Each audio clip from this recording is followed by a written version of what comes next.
Nakapag-register na ako sa Landbank iAccess. What's up guys? Welcome to Smart Tutorial Sub.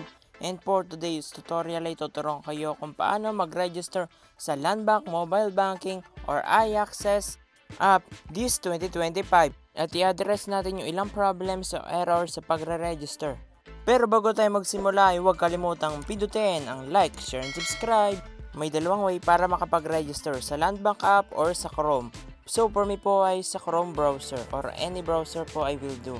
Then i-search po ang Landbank iAccess.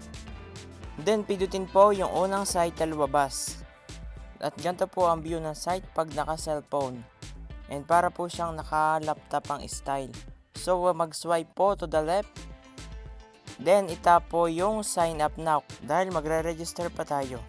Then dito po ay pwede mong basahin ang TNC nila and mag-scroll down po pababa para mabasa ito. Pag okay na, itap ang I agree.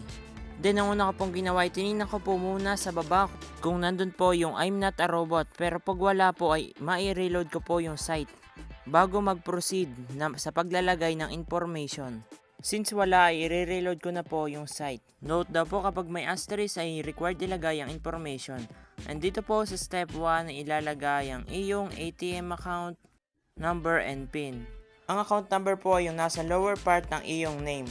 Ilalagay po ito with no spaces. Then i-check po yung box kung i-enable mo yung fund transfer. And ilalagay po yung ATM PIN saka yung JAI. Sa JAI po ay 0 kung individual account and 1 or 2 kung joint account. And some cards po ay may nakalagay dito sa baba. Then for the step 2 po ay ilalagay ang first name, middle, last name, mother's maiden name, spouse's full name, gender, civil status, birthday, at TIN ID. Ilagay po kung anong nilagay mo nung ikay nagre-register ng ATM card.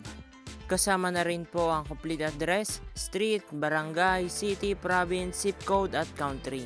Sa contact information po ilalagay ang email address, alternate email address kung gusto mo ilagay, home telephone number, optional lang din, mobile country code, mobile number, and optional lang po ito, business name, business address at fax number.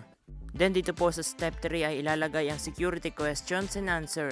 It is advised that this information ay ikaw lang daw po ang nakakalam. At na ito po ang mga questions. Pumili po kayo ng tatlo, ilagay ang answer at i-confirm po yung answer mo.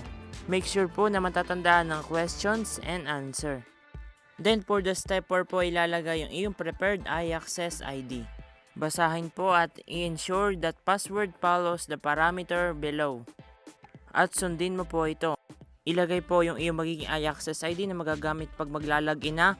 Saka ilagay po yung iyong password na secure and matatandaan mo. At ilagay po ito sa confirm password.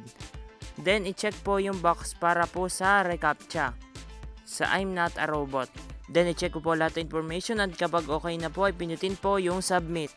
Then mapapupunta po tayo dito sa transaction confirmation. I-confirm po lahat ng information kung tama ba. And mag-scroll down po pababa at makikita mo ito.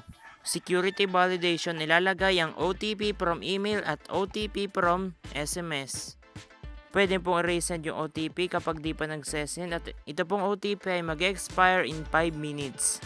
And kapag po matagal mag-send or hindi nagsesend ng OTP from email, I encourage you to watch this video. Baka po makakatulong sa inyo. Link in the description box below.